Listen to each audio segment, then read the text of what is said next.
I'm Angie. And I'm Jaime. I bet you're wondering why we are dressed like superheroes. Yeah, I'm wondering. Why? It's because therapists truly are superheroes. His idea was spandex. I'm looking at you, Angee. Okay, yes, and I don't necessarily have the body for it, but that doesn't matter because your self-worth is not wrapped up in what society says. Welcome to the Shrink Show.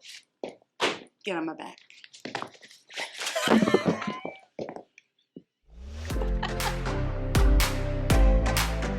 Okay, so today, folks, we have a special guest, one of my colleagues and friends, Kelci Wood. She is a teacher at,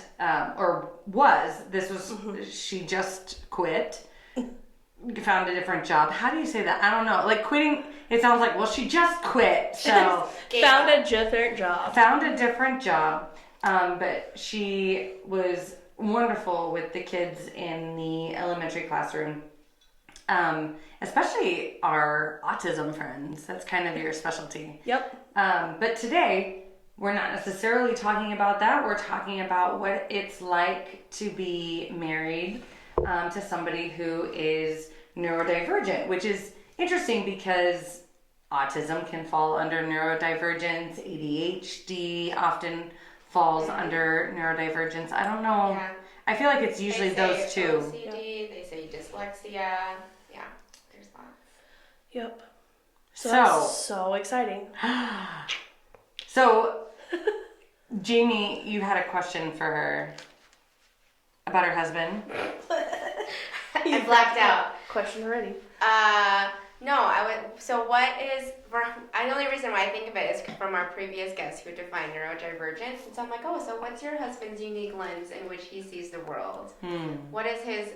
Why is it that we say neurodivergent for him? So my husband has ADHD, and it's actually a recent discovery of his. He was diagnosed with ADHD, like the inattentiveness specifically, about a year ago. He kind of had like a major panic attack in one of his classes, and like major mental breakdown, and it was kind of like his okay, I really need help, and after being in the teaching profession and knowing that something was wrong, I'm like, you need to get help, and then he was just like, yeah, I probably do need to get help now. And so I take it, were there other things going on that you saw beforehand, especially because you're a teacher working with behavioral disorders, so I'm assuming. Yeah, so you're like, there's a lot of red flags, dear. That's what I would say. Yes. Dear. Saying it so affectionately yet in a very aggressive way. That's how I talk to my husband. And it's kind of funny because he, so I was diagnosed, it kind of goes back to my childhood too. I was diagnosed with generalized anxiety disorder when I was 9. And my parents didn't do the medication route, and probably should have. I was one of those major worry warts to the point of making myself sick. So if I had a spelling test, on Friday, I would be up Thursday night worried so bad about it that I'd be throwing up. And then my parents were like, okay, you are fine. It's going to be okay. It's just a spelling test. And then I would calm myself down. My parents gave me all the tools to calm myself down, and then ended up getting medication for myself, advocating for myself when I was an adult, and ended up doing that route, and that was super helpful. And because of that, it provided a clearer picture for my husband and I have been together since 2009, and so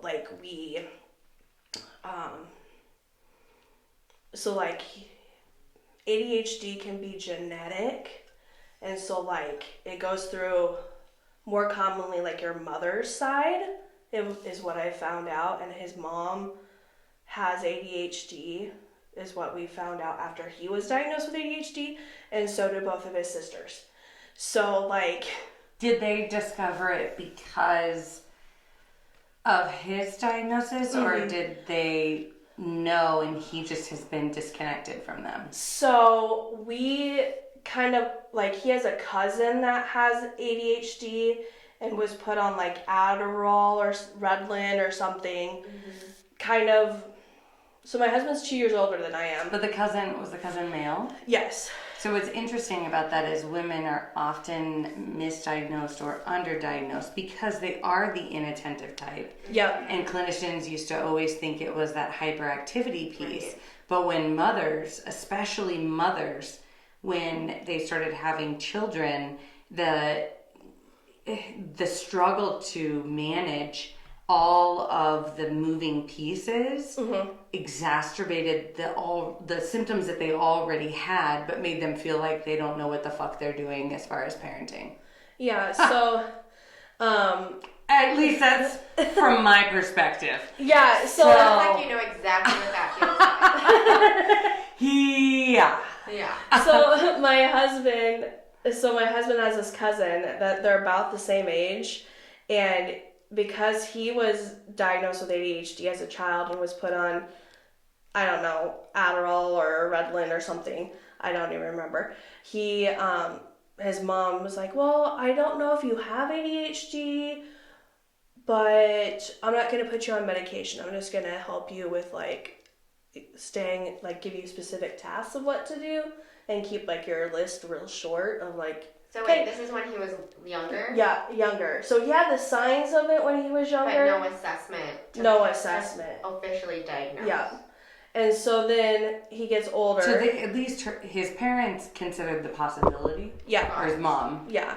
And then, of course, like as I was older, or as he was older, and after we met, I'm like, you definitely have like this is a possibility, like. So what were some of the signs and symptoms that he had, and how did that impact your relationship? Because I can certainly give you a running list Yes. of how my lovely uniqueness impacts my husband's ability to just function on a daily. And I'm sure Jaime can also get it. My husband has ADHD. So my husband... I diagnosed him, he said. And then it was confirmed by a third party. Yeah, so my husband, like when we were first married, like, it's those, like, first newly married things that annoy you. Like, he wouldn't pick up after himself. And I'm like... Which is also a very male trait. It's a very male trait. But it's so that would be tough, right? Because there's men who are like that who don't have ADHD. It's true. But it's like... I think there's a difference. Because I lived with my brother who does not have ADHD, and he doesn't pick up, but he can pick up. But people with ADHD, it's too much squirrel. Yeah. Too much squirrel. Definitely too much squirrel. And it's not important. Yeah, it would be like he'd take off his shoes and That's take not off... important to me either. I'm so sorry. He'd take off his shoes and take off his socks, and then he'd leave his socks. He'd put his shoes away, but leave his socks. And, like, he'd have, like, a trail of clothes leading upstairs.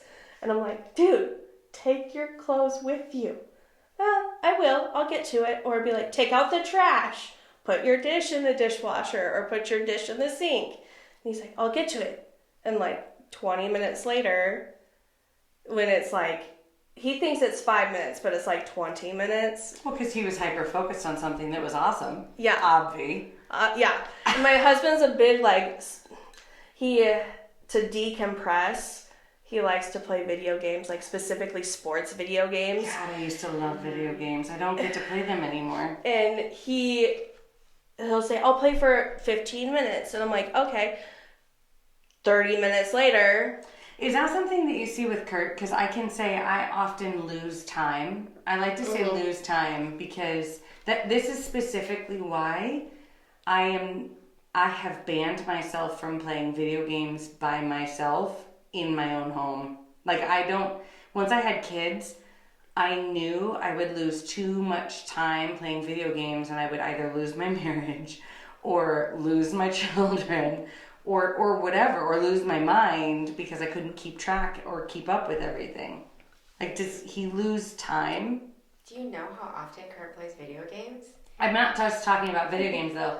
I'm talking about just losing has time no with sense of anything. time. Because None. I will be No. like, yeah, I'm just gonna run downstairs for 10 minutes, and now it's 2 hours later, and Joel's like, where the fuck are you? And I'm like, sorry, I got really I got sidetracked. I think people with ADHD, their sense of time is different. Mm-hmm. Like, so I'm either bored out of my mind and a minute takes 5 hours, or a minute feels like 10 seconds. right. Yeah, that's like totally my husband. And so he started back to school kind of like right when the pandemic hit. So I lost my teaching job in March of 2020, and because we were living in a really small town, and I was like I was the most recent hire, and so I lost my teaching job when we shut down, and we lived in a town of 120 people, and a few thousand cows. So you're like, so kill a cow, honey. Chilling with the cows. Kill a cow. So I'm like, okay, and it like he was kind of contemplating going back to school, and so we're like, okay. So how did he do? So his first year he did really well, which I think was great because he went to school at UNK, and he did great and made the dean's list one of the semesters, the second semester, and then did great. And then like we transferred to UNO because I started working with Angee at Alpha, and then he. Like, I wasn't home as much because I was teaching full-time and not working part-time, and, like, not just working part-time. Mm-hmm. And he was, like, had a panic attack right in the middle of class one day during a midterm and was like, I gotta get help. And I was like, there you go. What was the panic attack related to? I don't even remember now. Like, I think he was, like, stressed out about something and, like, worried about one of the questions on the test, and then just like started breathing heavy. And because what's interesting, and as a clinician, not that I am trying to diagnose him by any means, because I'm not, but I can, and I don't know how common panic attacks are with ADHD, but I can tell you I've never experienced that, and I don't know how common. Do you have any experience? So what's funny, can I interject too? Yeah. So what's funny, he went to our primary care doctor and was diagnosed with anxiety disorder at the same time. And was like... Both generalized anxiety and ADHD? And ADHD at Which the same they can time. very much go... Yeah. There are overlapping things with Yeah. so many of those. And then like within 2 days of taking medicine for ADHD, he's like, I feel so much better. Is this what it's like to feel normal? And I was like, I don't know what you're talking about. This is how I always feel. Like, yeah, what did he notice? What did he say he noticed? he's like, I feel like more like calm. My mind's not racing as much. Like, he used to use like Mountain Dew. You know, Mountain Dew. I shouldn't say Mountain Dew specifically, but like caffeine, he'd take it and it wouldn't affect him at all. Mm. Like caffeine affects me. Like I can stay I don't know, like stay awake for longer after a certain time if I drink caffeine. And he, like, if he could drink caffeine at 10 o'clock and be in bed at 10:30. I could too. Yeah, which is interesting because, like, for me, caffeine kind of helps me focus rather than keeps me up. Although I can say if I do drink too much caffeine, it's like this, almost like a panicked feeling. That I feel like my heart's gonna like I'm having a heart attack type thing, which it's a little scary. So him going to the primary care physician and being diagnosed with anxiety, was that before the ADHD? Mm-hmm. So that happens so often, and this is one thing that I really want our audience to hear. And I am not in any way saying that, you know, a primary care physician should not be your first line of contact. However, I do really, really, really want to put this out there, especially for parents when dealing with children, but even as grown-ups. Your primary care physician, they are not trained in mental health diagnoses. they are not and they're trained in the medications that they should prescribe. And if it is something like, for example, when I get my medications, I first went to a psychiatrist, even as a mental health therapist, okay, to confirm that I had the ADHD diagnosis, because I just wanted to be sure. I even talked to all my therapist friends, but I just want people to understand. Go to a specialist. Yep. Because you can't. You're gonna potentially get misdiagnosed. I can't tell you how many kids, how many grown-ups, the wrong medication. Right, and so it really does affect you. It does affect you, and in fact, I took 2 different classes of ADHD medication, Adderall and Vyvanse. And Adderall works great for me. Vyvanse made me so depressed and so I didn't even want to leave my house. I just wanted to stay in bed all day. And that's not my personality. Yeah. Adderall doesn't change my personality. It just helps me focus. And so I think it's so important to pay attention to how it makes you feel, because you don't want to be a zombie. But I'm curious about your anxiety diagnosis. Was that a primary care physician as well? No, mine was through, I think, based off of reading paperwork from when I was a kid. A psychologist, I think. Okay. I think. But of course. Have you ever revisited that? No, I haven't. But What if you have ADHD? I probably do. But I'm stable. I'm stable where I'm I feel like I'm stable where I'm at, if that makes sense. You know what I'm saying? It's. You have no reason. You're functioning. Yeah. That's what I always tell clients. I'm like, you can be functioning. We don't have to give you meds, but it's just nice to know what's the hands that you're holding? What is it that you have? Yeah, and I also as a teacher as well, I always say I'll fill out whatever paper. Most of the time, as a teacher, I have to say I get so much paperwork back from a pediatrician or a specialist, whoever my students will see for ADHD or autism or whatever it may be, and I'll say, do your research. If your child's pediatrician or whatever is not on the same page as you, if they're oh, I don't think your child has this, maybe you need to go find somebody else. There's okay to get a second opinion. Yeah. And I've had my primary care doctor since I was 18, and after moving, we lived in Utah for a while, and I've seen several other primary care doctors, and I've come back to the same primary care doctor, and he's fabulous. He always takes our opinion into consideration. I think I might have this, and then he's always well, why do you think you have that? Mm-hmm. And that's great. And it's great. Like you said, go see a specialist. He's okay, yes, you may have ADHD, but let's go see. Mm-hmm. So you had a question. I did, but I can't remember. I think the only thing I was thinking of that comes up, I had a question, but I also thought of this. With a lot of clients, and this is what I end up doing a lot of psychoeducation on, is understanding the difference between generalized anxiety disorder or just anxiety and ADHD, because the symptoms, they look so similar, and it's very confusing for the client even, because you watch most of my clients, I have a mixture of Gen Z all the way up to our boomers, and the hard part is all of them have access to the internet, and all of them are I saw this TikTok, I saw this short, I saw this thing scrolling, and I'm based on what they said, I have a lot of people that are I have ADHD and I have anxiety. I'm cool, where did you get that diagnosis? Well, a TikTok, and I'm Jesus fucking Christ, in my head.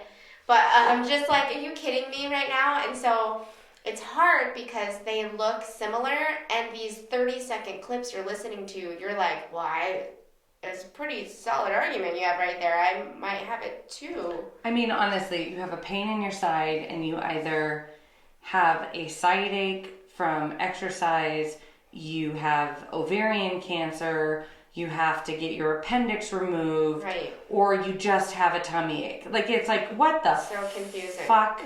There are so many or things. Or even autism. I have so many clients. You can tell when there's a surge of something going on the internet, because then you'll get a surge of intakes where they're like, self-diagnosed, I have autism, OCD, and anxiety. And I'm like, do you now? Like, you're 23 and you are just now self-diagnosing with autism. Like, let's really break this down. Like, but let me, on the flip side of that, go ahead and say I was 32 years old and I had just, I was almost 34. And I had gone to my doctor and I felt like a fucking douche canoe going to my doctor saying, I think I have ADHD. I felt like a jackass even as a therapist, right? I was like, oh, I don't want to look like I'm just looking for pills or something. Yeah. But I was really struggling, and this was after the birth of my first child, and I was pregnant with my second child, and it was just all, anyway.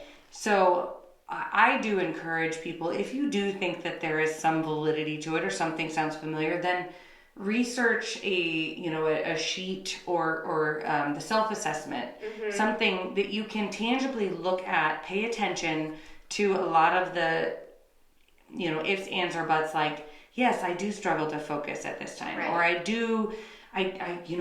do struggle to pick up, or I am getting yelled at a lot by my spouse because I'm not right. Yeah, and having those concrete examples makes you not only feel more confident as the person going into the clinician, but it also helps your clinician realize that there is some validity to what you're saying, because there are people who are like, oh my gosh, I have a cough, I'm dying of breast cancer. What? Right. Well, and that's where I like to spend that. I know, but it's like, geez Louise. Client to explain what the diagnosis is, because they're coming in with they're just pushing forward all of this basket of information, and I have to be like, so let's just break this down. And this is, and I'll straight up tell them too, I'm like, I've only known you, 50 minutes, as long as your first session. So I'm not saying this is 100% accurate, because this is what you're saying to me today, or what you're recalling. Based on what you're sharing with me, these are the symptoms that you're checking off. Let's look at the other diagnoses and those symptoms and break that down. So I also encourage clients to have that dialogue with whoever you're going to see, therapist, your doctor, your psychiatrist. Get a second opinion, But I also would encourage people to not stick with that self-diagnosis. Because I've also had people that I know that get very almost offended and upset that they are not whatever they think they're diagnosed with. And so, just really trying to figure out what is it that you need right now to get this. It keeps, this conversation keeps making me think of, and do you guys watch NCIS? Oh. I have. Okay, there's a quote from, it's an episode, early on with Jimmy Palmer and this kid that are sitting on the edge of this roof of a building, because this kid's trying to, jump, because he just saw his dad get killed in the car accident, he was there. And Jimmy Palmer equates this to, story to this kid, and he's like, the kid's like, yeah, I see all these positive, happy messages on the internet. And Jimmy's like, well, there's no B-sides. There's no other side of, you're not seeing the other side of the story. Mm-hmm. So, all these TikToks or shorts or videos about all these people that are like, oh yeah, I have ADHD or anxiety. Yeah, they probably do. But you're not seeing their, day-to-day life of them actually, the struggle. Yeah. Them and the arguments. Living it. And, what it's like now, having to, go to the store, go to the pharmacy, and, not be able to refill your prescription until the very last day, because there's a shortage of all the medication. Or me, the last fucking month, I didn't even get my prescription because they didn't even have it. And so it's been a real struggle, because I do need it. I need it to focus with the amount of paperwork and the amount of fucking to-dos that I have. But you're right. People don't see that side. I'm not posting on Facebook and Instagram. Oh, well, feel like I fucking am a huge disappointment to my kids as teachers because forgot about this paperwork that they needed to have sent in, forgot to remind the kids to plug their iPads in, forgot to give you guys a gift because was so preoccupied with everything else I had going on until the last day, and it's like, shit. And it's like, you're not going to post all the things that you feel like a fuck up about, but in some ways, like, it almost feels like you should, so that it normalizes it. See it. And then, like, one thing that I've learned over the last, like, couple years, like, now that I've been, like, had a day to kind of, like, be removed from alpha. One day. I saw you there this morning. I was picking up 5 boxes, man. The last 5 things and turning my keys. But, yeah, no, like, after, like, thinking about it today, like, helping those parents that might be in that same situation as you or my husband that have, you know, maybe autism or ADHD or something like that, that will forget to sign that paperwork. Here's a pen, sign it now, and I will email you a reminder on the day and say, hey, you already signed this, don't worry about it. Yeah. Like normalizing it. Yeah. And that's where one of the things, you know, at least that I have done personally is I tell people it's okay to remind me. Please remind me. In fact, I am begging you to remind me. Like, if you can send me a reminder, great. If I don't respond to you within a certain time frame, go ahead and re-email me. Or give me a holler. Or text me if you have my number. I don't care. I'm not going to feel bad. You're not going to make me feel bad by asking me to do it, because I'll be like, oh shit, I forgot. Thank you so much for reminding me. I don't want to leave you hanging, but I can't, I don't have room up here for all of the things. Have you ever seen the SpongeBob? I love the SpongeBob. Yes. With the name. You just said the SpongeBob. That's SpongeBob. The SpongeBob episode where it was like fine dining and Squidward told SpongeBob to forget everything but his name. And so you see in his brain all of the little mini SpongeBobs in an office working, and they're shredding everything but his name. They're like, we don't need anything but his name. And then they asked, like the dining person asked him a question that wasn't, what is your name? And everybody up there like, oh my God! Like everything was on fire. They were running around like, what is the answer to this question?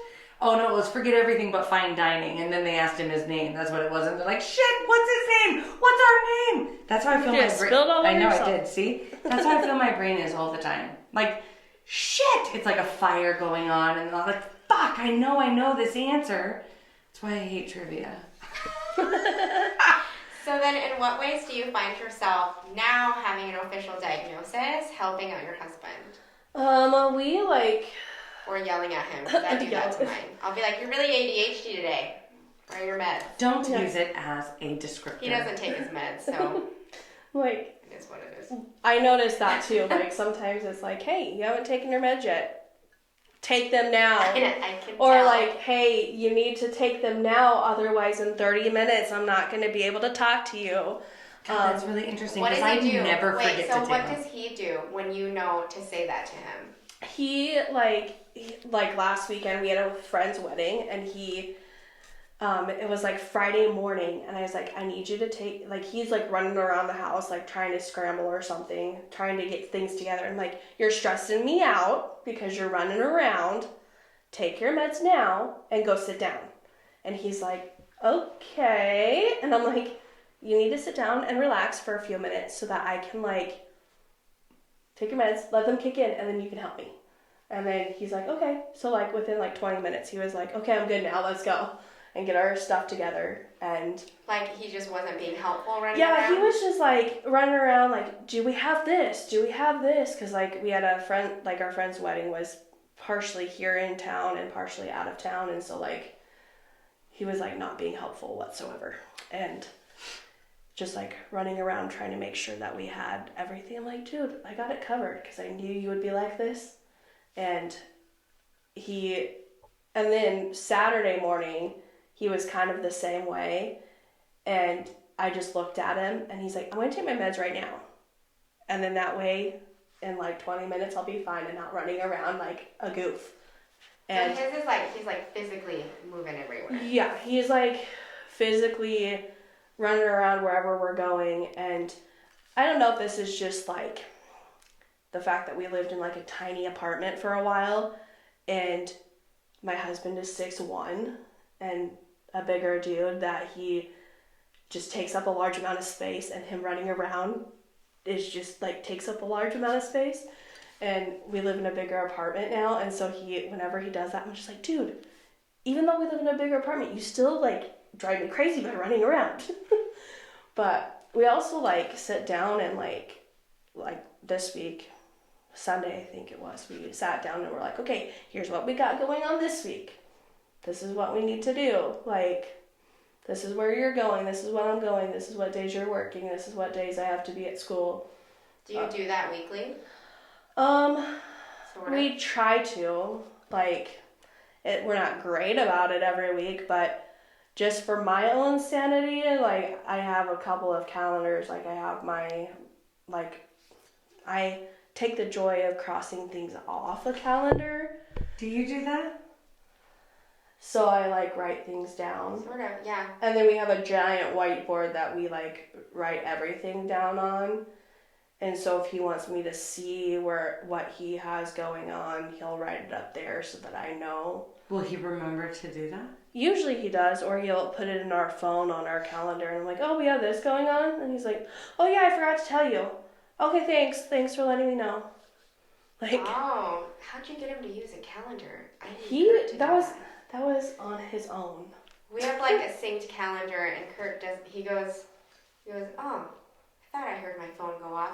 But he's one of those people where he has like 1,000 notifications, and like this, with the scroll down of like the recent, you have to scroll, like there's just tons of recent notifications because he never clears them ever. Yeah, well, so it doesn't really work to have a calendar. Ours, like, we have the same Apple ID, so it's like super helpful because they'll pop up on my screen. I'm like, oh, did you take care of this? And he's like, oh yeah, I need to do that. Oh. So like that's it's for the verbal reminder is more helpful. Yeah, like it reminds you to remind him. Yeah, it's really helpful for me because like sometimes I'll like forget.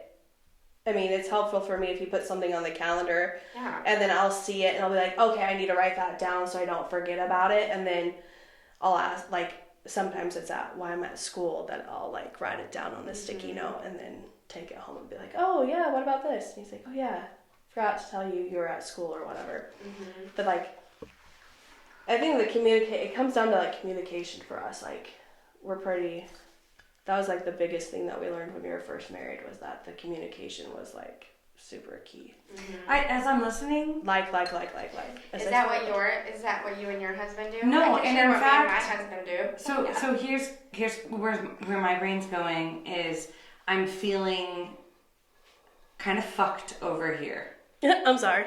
No, here's why. Do you want me to hurt Joel? I'll do it. I'll do it. And it's not his fault. It's society's fault. Mm-hmm. Because traditionally, women are the keepers of the calendar. Mm-hmm. Women are the keepers of the schedule. Women are the keepers of the household. And I can't even tell you how hard it is. Like, I'm going to go ahead and stand on my soapbox here for a hot second. Just fucking toot my goddamn horn. Because I'm sorry, I really am doing a fucking ton. And it is not easy for me. Like, I do the bills in our household. I do our taxes. None of that shit is fucking easy. It is, in fact, extremely difficult, and I can't fucking stand any of it. I can't stand keeping track of all the schedules. I can't stand, trying to make sure that everything is all the T's are dotted and or whatever. See, I can't even say it correctly because that's how my brain works. Yet I don't have somebody sitting down and saying, "Hey, did you take your medicine?" There's never been a moment I've forgotten to take my medicine. I take it back. There's been like 3 times. Three times. Math is hard. Because I desperately need it. Like, if I don't take my medicine, my household falls apart. It crumbles. And so it's like listening to how a male spouse experiences ADHD versus how I, as a mother and a female spouse, experience ADHD. I just want to give a fucking huge shout out to all my moms out there with ADHD that are fucking doing it and feel like you're a piece of shit and feel like you're not doing it. Fuck everyone else. You're fucking doing it and you're doing great. Either that or, like, it needs to be fucking even. Boys It and does. girls, like, partnerships should be a little bit of a partnership. Because on the flip side of the coin, I get really pissed off at Kirk. I go, I do all the budget. I run this fucking house. What the fuck do? You play fucking video games. And I make this ship run smoothly. And I don't get a chance to even, like, slough off other than maybe sitting outside with the neighbors. But even then, I'm babysitting my children. And I like to say babysit because I'm actually spending time with the neighbors. It's just my children just happen to fucking follow me everywhere I go. I have to keep them alive. In the same tone, though, like, I should say dealing, but, like, my in-laws, I love them very, very, very much, but they are also a lot. So you get my in-laws are loud and obnoxious, and did you marry into my family? What is happening? Possibly. So my in-laws are loud and obnoxious. You mean loud and beautiful? Yes, and I mean, I was blessed with two sisters that I never had because, like, I had a brother. And my family is, like, the opposite of that. They're quiet. And unless you get all my extended family together, then we're loud. But, like, adjusting to that was very different. And my mother-in-law and both my sister-in-laws, like, have ADHD, in my opinion. And they're like you in the sense that, like, fabulous, beautiful, very much. And but also, like, they can only manage, like, not one thing, but, like, they can only manage a certain amount of the household expectations, if that makes sense. Like, whereas, like, society definitely has that, like, this is what a wife's role is, this is what a husband's role is. And, like, my husband and I definitely had to, like, learn, like, there's not necessarily that specific role in everybody's household. Like, and it doesn't work in our household. Like, yeah, I can do the calendar and I can do that, but I may not be able to totally manage the finances or do the taxes or whatever. Like, I mean, yeah, we'll sit down and do that together, but my husband knows not to come and talk to me about paying bills before I've had a Diet Coke and am fully awake in the morning. Like, you know, I mean, he's just like, okay, I'll take care of the car payment. I'm like, okay, go do it. Okay, I took care of the phone bill. Okay, thank you. Like, and I'm like, perfect. Like, I mean, yeah, granted, it, like, we sit down and talk about it, but it's like, all right, I set this up already. All right, thanks. I appreciate it.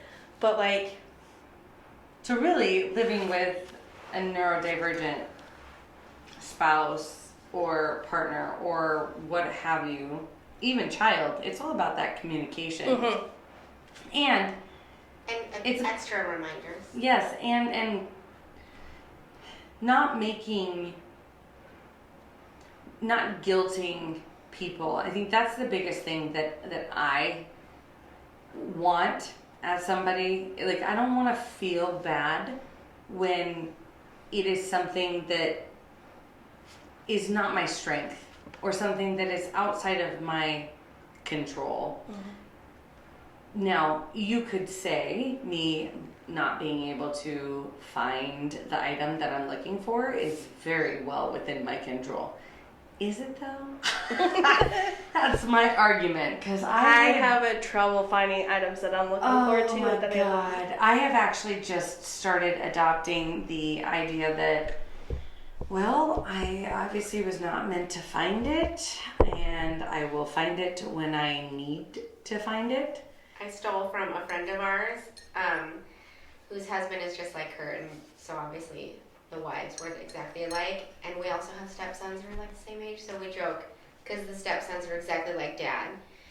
But we'll say, "Did you look like a boy or did you look like a girl?" Because the girls in this household, we can find this shit. Because it's usually, the example is always like, "Where's the milk?" And it's like right there. But they're like looking everywhere except for where the milk is. And we're like, "Did you look like a boy? Yep. Or did you look like a girl?" I'm pretty sure most of the time I look like a boy. That's what we say to each other now. We're like, "You look like a boy, didn't you?" Yeah. And we'll say, "Go try again, but this time look the way I would." Okay, yeah. Except let me go ahead and tell you this. Mm-hmm. Took my kids. This is the last time I saw my restaurant bag. My fucking restaurant bag. I need Your my restaurant. pride and joy. My pride and joy of my restaurant bag. How come this is the first time I'm hearing about your restaurant bag? Oh. I made a reel about it. She did make a reel about it. And it took like 5 hours. And I'm actually like, I so don't know how to do reels. it was shortly thereafter that I lost it. I took it with me to a celebration of life with my kids. And I know we had it when we left. Your I kids know set it. it on fire, I bet. I know we had it because my cousin found some of the other, like the little toys and shit in the room, but not the restaurant bag. So I know we fucking had it. I have not been able to find this motherfucking restaurant bag anywhere. I swear to you. I can't. I have scoured my house. My kids have scoured. My husband has looked. And in fact, my husband I'll come over and I'll find it. is much better at looking. I'm like, what happened? Did my toddler throw it out the window? I had the magnet tiles in there. And these are things that happen to me with the ADHD. And I tell my husband, I'm like, I don't need you to yell at me and get mad at me because no one will get angrier at me than me. Mm-hmm. Because I'm like, oh, why are you like this? Why do you lose things? Why can't you fucking find the thing that you literally just had in your fucking hand? Or why can't you find the thing that you would have brought in and put in the same fucking spot? Or even, I know that I'll sit down and logically put something away where I know I'm gonna find it. And then a week later, have no idea where I logically put it away to find it. What the fuck? It's probably under this front seat of your car. Okay, you know what? I feel like I looked there, but maybe I didn't. Because I also You second guess thought myself all the time. Right. I'm going to look at it. Does your husband have trouble finding things too? Does No, he look like a boy? that's my problem. Oh, you look like a boy. No, I said something. I said something down, and then I'll be like, "Where are my keys?" That's why we have the lovely Apple AirTags in both my backpack and on my keys. We just have to get another one for my wallet because I like to misplace that one too. Oh my God. Luckily, my husband fucking follows me around, and I'll be like, shit, what'd I do with my wallet as we're in the store? And he's like, well, you set it on the fucking t-shirts back there. I've got it.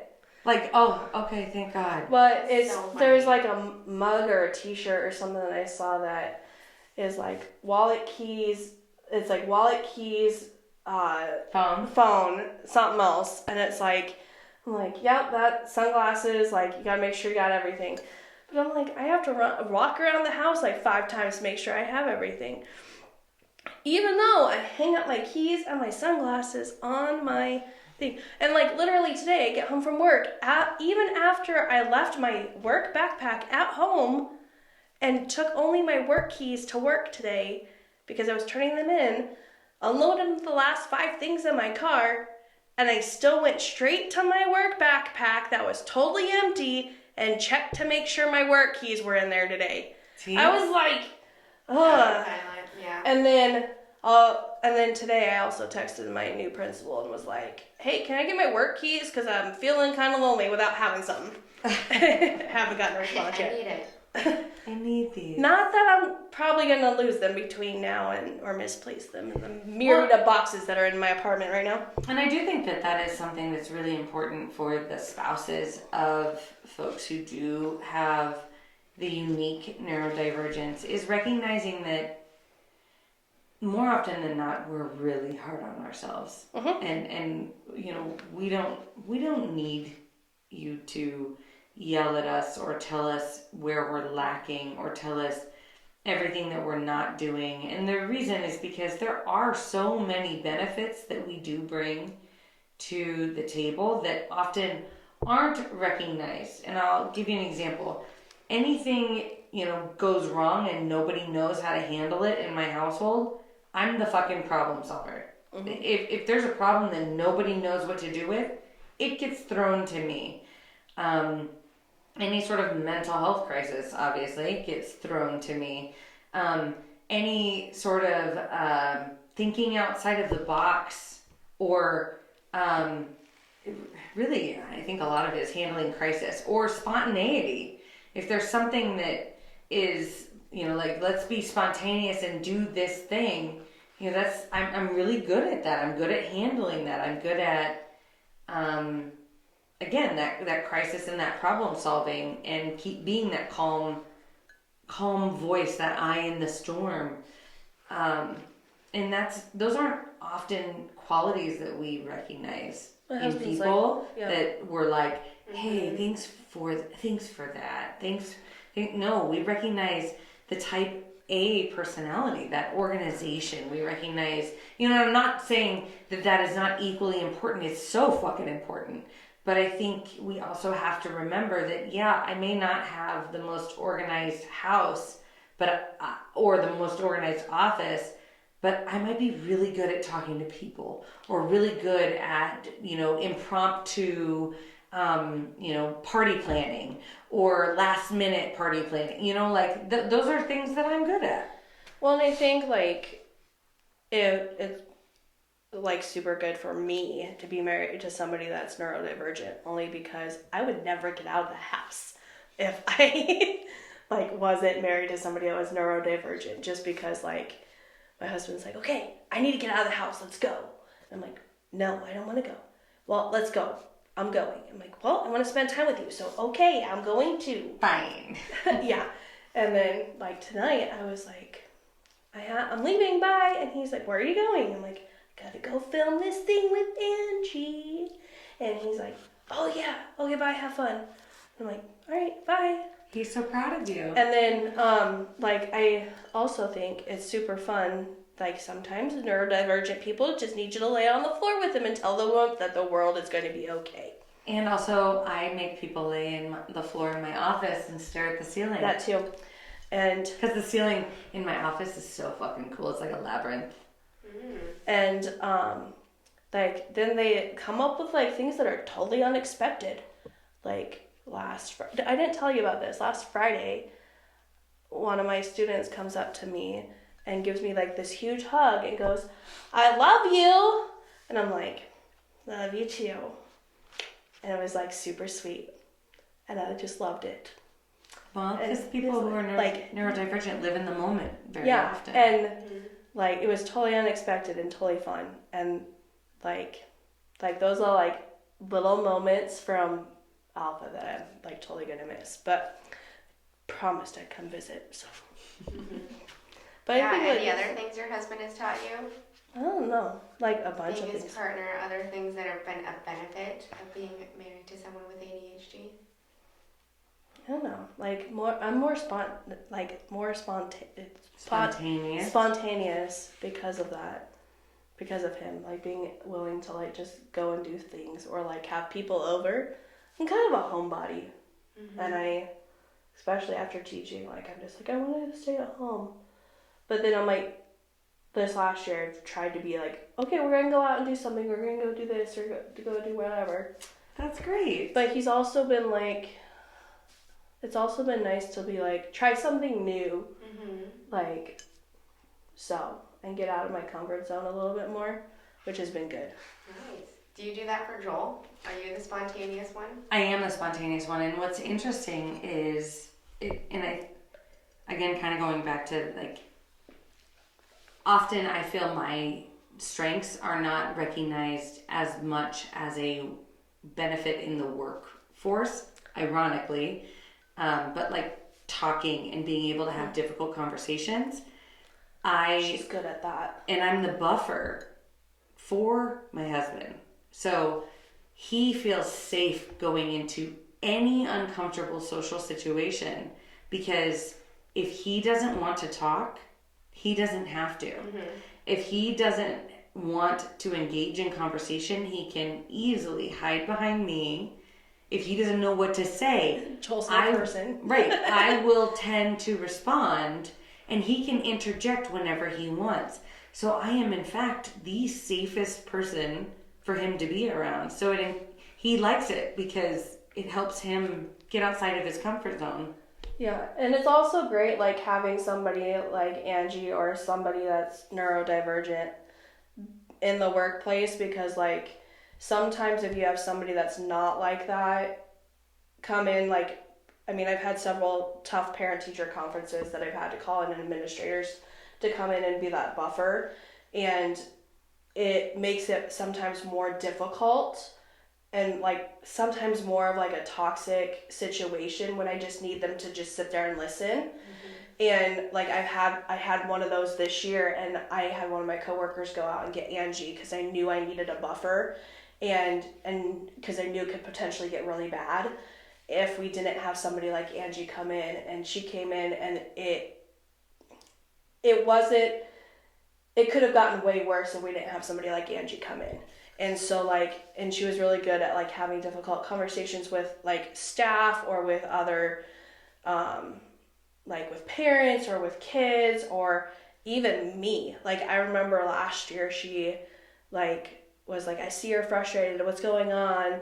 And I'm like, I just remember having this conversation with her about, like, I was standing in the middle of her office, and I was just like, I just need to throw something, like, or something like that, and I don't even remember what it was, or she's like, here, throw this, and I don't even remember what prompted it, but other than, like, I see you're frustrated, I'm like, I need to throw something, I need help, and she gave me some stuff to throw, and I dropped a bunch of stuff on the floor, and, like, I'm like, I just need help, and I don't know how to communicate that. And it was just, like, just having that, like, extra, like, sympathy, like, I don't want to say sympathy, but, like, that extra, like, compassion. Just being seen. Yeah. Well, yeah, why is that? Do you think it's because you are in the moment? Because you can fly by the seat of your pants? Like, where does this come from? I personally, I feel like it comes from being seen as a fuck up a lot of the time. And so, like, I feel big feelings as somebody with ADHD. I'm impulsive. I make mistakes. I say the wrong thing, or I do the wrong thing. And so I know what it feels like to do those things. So I'm very forgiving of people when they say the wrong thing or do the wrong thing or feel those big feelings, because it's like, well, fuck, I know what that feels like. Like, I'm not going to hold it against you, because I don't like it when people hold it against me. I don't like it when people make that my identification. So I don't want to identify somebody within that at all, because it's like, I'm so much more than that, and you can get lost on those personality traits and miss out on the strengths. Yeah. And I'm like, yeah, feel what you gotta feel. Fuck it. Let's fucking throw shit. Yeah, and then this year when I've had, like, difficult conversations with admin or administrators, they've said, like, they're like, well, you need help. And I'm like, yes, when I say I need help, that's your cue, like, hey, come in. Wait, I don't understand. What? I need help. Yeah, like, I'm not one to, like, I've never been one to say, like... You should be more clear. Yeah. With your words. Right? Like, I've always been one to, like, say, hey, I need help. And, like, I have a terrible time communicating exactly what I need help with, because it doesn't make sense in my head of what I need help with. I just know I need help. And I think ever since our conversation last year, like, this year when I had to have a conversation with my immediate supervisor, he was like, okay, like, you've been struggling for a long time, like, what's going on? I'm like, I've told you week after week I need help. Just come down. I don't care if you sit in here or something. You just need to be in here, so in case something happens, I need help. Like, And he finally like was like, oh, this is my cue. Like, oh, you have been saying I need help. And like, and my husband's really good about that too. Like, he is just like, okay, when you say I need help, you may not know what it is, but I'm just going to be here. I'll pet your hair. I'll like get you a t-shirt. I'll get you a tissue. I'll get you something to throw. Something Diet Coke. Diet Coke. Chocolate. I don't know. No. And sometimes it's just like, sometimes he came up to me the other day, he goes, do you need a hug? Because this is like the sign for hug. And he's like, do you need a hug? I'm like, I need a hug. And he comes up and gives me a hug. And he's like, I'm like, how'd you know? And he's like, you just looked like you needed a hug. And I'm like, I need a hug. Because you've done such a great job of communicating that he is now able to recognize. And that's really something, you know, with folks who are neurodivergent, if you do communicate as the person who's neurodivergent and as the partner who isn't, communication helps each other learn what the other needs. Yeah, and I also know like when to like not communicate, if that makes sense. Like, talk more about that. There are some times where my husband doesn't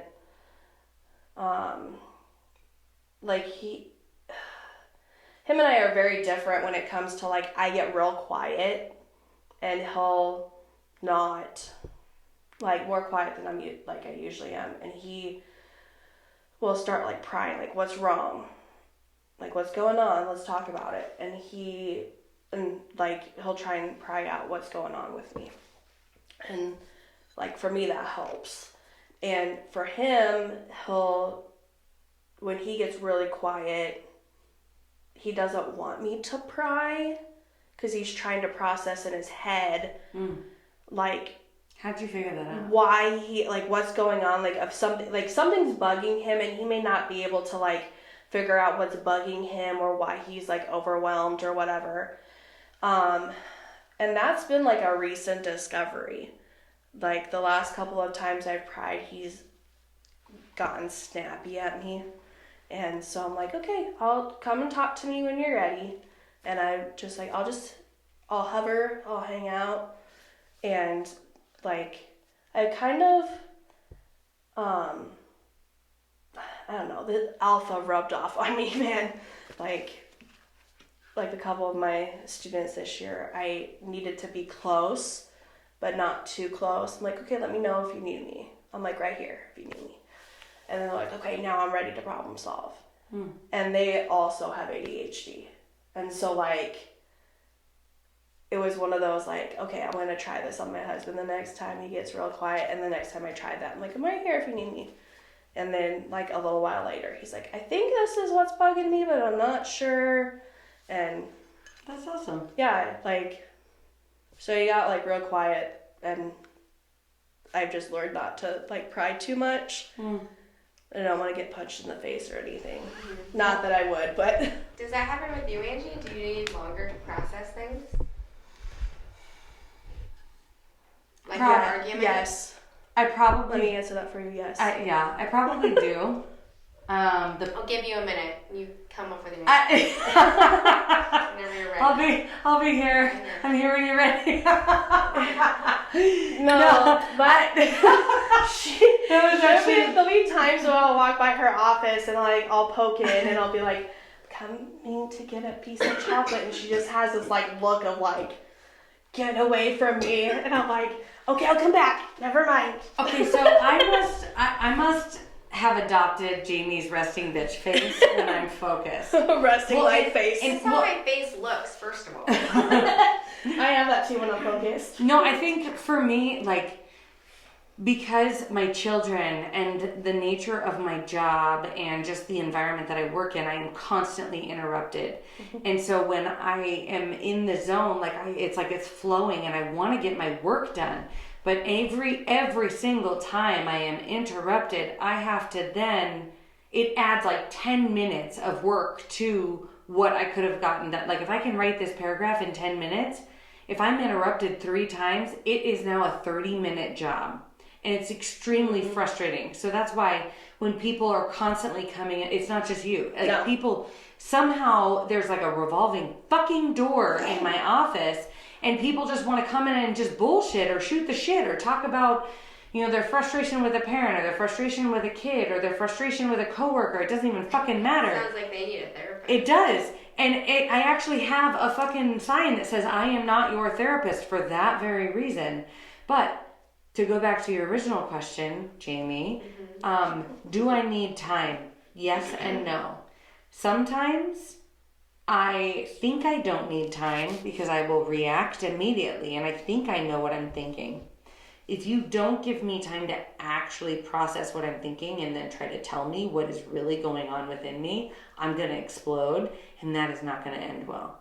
But if you say a couple things that, maybe don't cause me to explode, but cause me to think, or you wait until I've calmed my tits, and then we can talk about it, I have to think about what you're saying, and then think, oh, fuck. Maybe I wasn't seeing the whole picture. Or maybe that was playing out in this. Maybe my childhood was playing out in this moment. Or whatever. So, I don't think in the moment that I need time, but I truly do. Yeah, you needed that. Her desk sits right in front of the door. Which is awful for somebody who has ADHD. Terrible. And so I couldn't. I've tried. They have this like counseling in session sign that they hang up when they're meeting with a student. And so if they're focused on paperwork, her or her coworker are focused on paperwork, they'll hang it up. And then like sometimes if I just need a piece of chocolate, I'll go back, do you have a student? And I'm like, okay, I need a piece of chocolate. And I'll like sneak in, grab a piece of chocolate and leave. And then if I see that she's focused on work, I'm just grabbing a piece of candy and I'll walk out. Because she has that resting life face. I'm like, I'm not interrupting, I'm just grabbing food.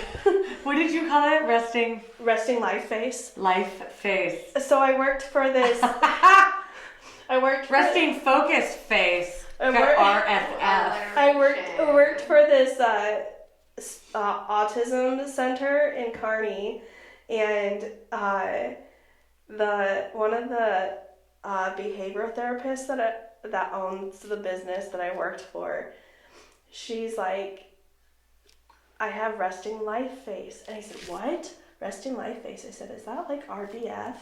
And she's like, it's the exact same thing, but I can't say that in front of these kids or in front of the parent because, they'll repeat what you say. And I was like, ooh, I like that. I'm stealing it.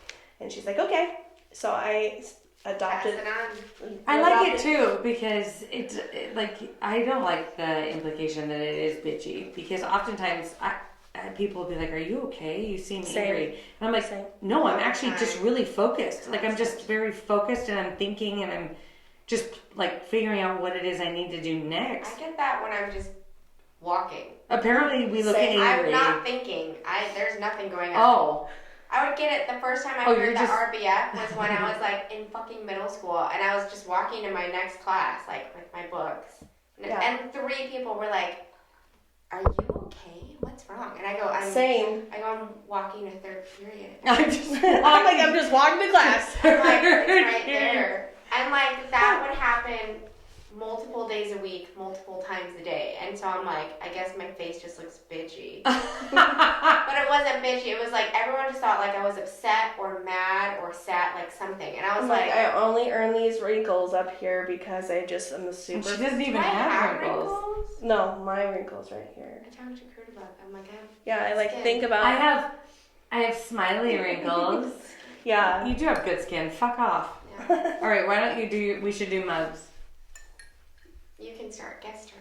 Oh, mine's Libra. I got it at TJ Maxx.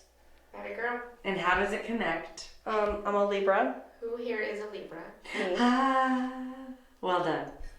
Okay, she's taking a drink. So mine is mentally on vacation. which is how I feel when I don't take my medication. Are you on mentally vacation right now? And Mentally on vacation? or when I'm so overwhelmed, like my house is a disaster, or there's a lot of bills to pay, or there's taxes or paperwork, or whatever undesirable task that you put in front of somebody who has ADHD. Oftentimes we mentally go on vacation because we're like, what the fuck? Nope. Not today. Not today, folks. Going on vacay. We need to get a mug that says "Not today, Satan." Do you need one? Yes. Mine says, I'd agree with you, but then we'd both be wrong. And what's great is, I'm pretty sure I say this to Kurt every argument, when he is the thinker, and he needs a solid 24 hours plus to think about what I just ripped his ass about. But you know what? I'm still right, so it's fine. It's fine. He's wrong. You're 100% not. of the time. 60%, 100% of the time, 100% of the time. Yeah, there it is. There it is. That's the step. Anyway. Oh my gosh, thank you guys so much for being a part of our conversation. I know it wasn't necessarily just about having a neurodivergent spouse, but I really kind of liked all of it felt very neurodivergent. So It's great. I'm here for it because I'm mentally on vacation, folks. So anyways, thank you so much for all your wonderful likes, shares, and subscribes. Yes, we're here every Wednesday. And we love you so much. Shoot us a DM. Yes. Bye. Bye. If you think we're cool, Or even if you don't, please like or subscribe so you'll stay up to date on all things The Shrink Show. thank you for choosing to spend a portion of your life with us. And remember, don't take yourself too seriously. Life is all a giant shrink show. A Huda Media Production. Side effects of listening to this podcast may include side aches or snorting from laughter, impromptu jazz hands, nodding in agreement even though you might be listening alone, an occasional "you said it, girl," and mild cases of existential dread. This podcast is strictly for entertainment and informative purposes only, and is not intended or implied to diagnose, treat, or otherwise substitute for professional mental health, medical, legal, or other advice. Thank you.